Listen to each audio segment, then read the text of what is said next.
We're now joined by Lisanne Vera from Kashkick. How are you doing today? Great, happy to be here. Thank you. Excellent. Now, I know I spoke to one of your team members over in Helsinki, but if someone hasn't seen that video, just as a general idea, what is it that Kashkick does? Kashkick is a rewarded marketplace where users can earn money for playing games, taking surveys, donating to charity, or doing any of the fun things they're already doing online. So it's that rewarded play kind of platform. So for gamers, it would be rewarded UA for that. Excellent.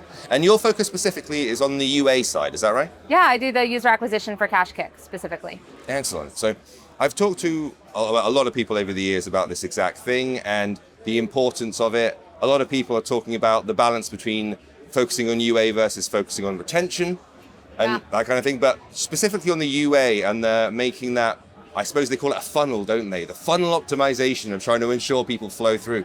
Yeah. In your experience, and specifically for your kind of platform, what is the best way to get people on board with Kashkick and with your version of gaming, I suppose?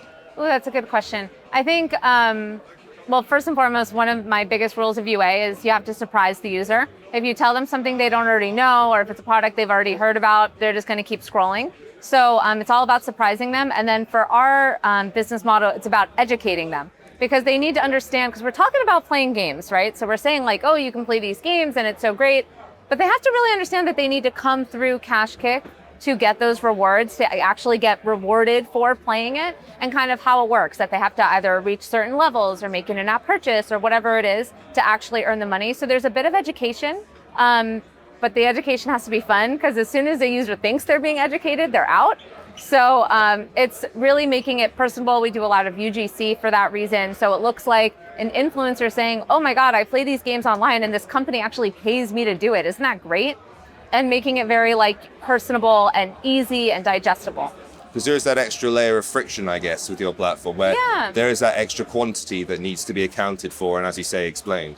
Yeah, we see a lot of people, not a lot, and this is something we battle against all the time, but let's say we're talking about playing a bingo game, and I won't name any specific ones, that the user will just not look at our ad and then download that bingo game and forget the part about coming through Kashkick, but then they don't earn the rewards because they didn't come through Kashkick. You know what I mean? So there is a bit of that just education of understanding that you need to flow through Kashkick, and we'll tell you what you need to do to get the rewards. And then obviously once they're in our platform, it's very easy for us to remind them and kind of nurture them through that process. Do you see a lot of churn from people assuming it's just a regular app or, like you say, forgetting and then moving away? And is there a difference between the kind of people who do churn out, but those who stick around and once they realize what the platform does and if they clearly enjoy receiving the rewards and getting them, do you find there's an extra stickiness to those kind of people based on what you see? Oh, absolutely. The people that stay for months or years. And there can be a harder churn. I find that different channels have different levels of churn, and the ones that are more just display focused, where there's not a lot of that personal education, we see a higher churn rate versus ones that I would consider more long form content. But then once they're in, it is a little bit easier to kind of remind them why they're here and get them back once they've come in.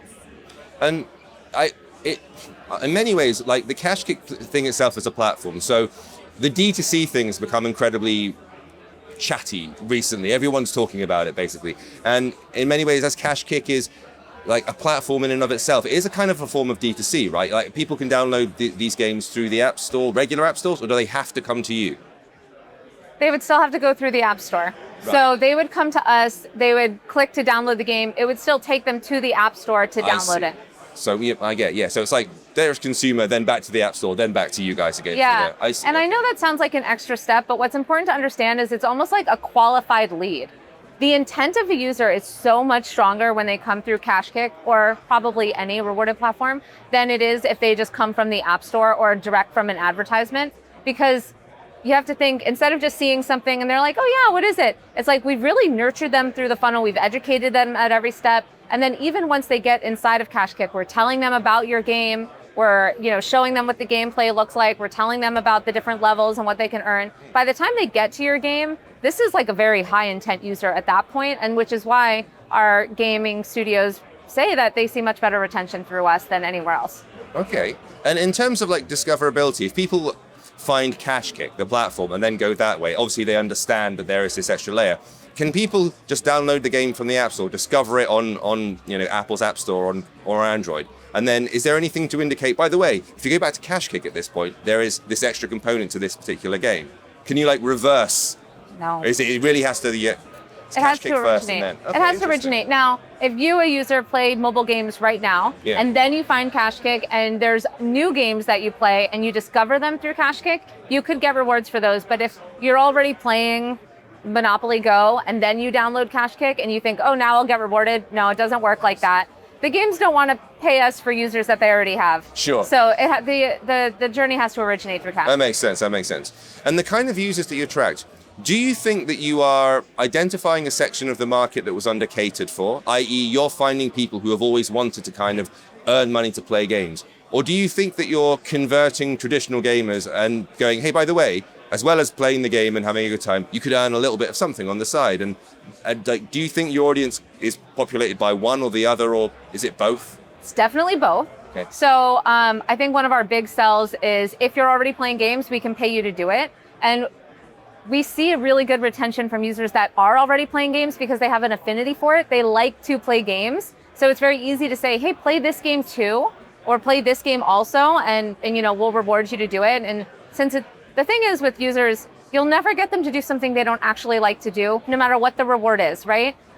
So if you find people that like playing games, it's very easy to just convert them to, well, I don't want to say easy. It's doable to convert them to a new game.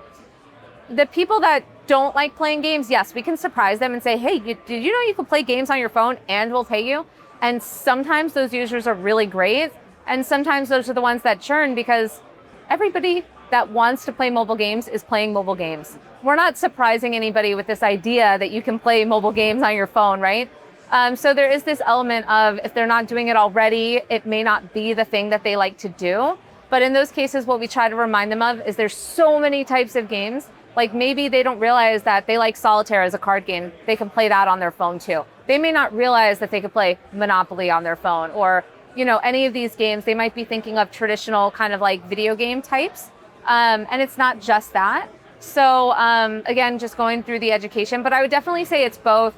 Higher quality is with the people that are already playing games. Okay. And what's the biggest challenge when it comes to that initial step to actually getting people to find and Kashkick in the first place? It's an incredibly crowded marketplace. We've now opened it up to the point where D2C exists and that everyone's got their own independent little platforms and app stores of their own. So now there's even more shops on the high street, let's say, for the player to visit. How do they get to yours? What's the biggest challenge for getting, Kashkick out there in the world? Well, the challenge is always just being unique because if you look on the, on the social platforms, on the DSPs, all the ads kind of look the same. So I would say the challenge is always sticking out because I think users get accustomed to seeing ads and they get very like, oh, it's an ad, keep scrolling, it's an ad, skip.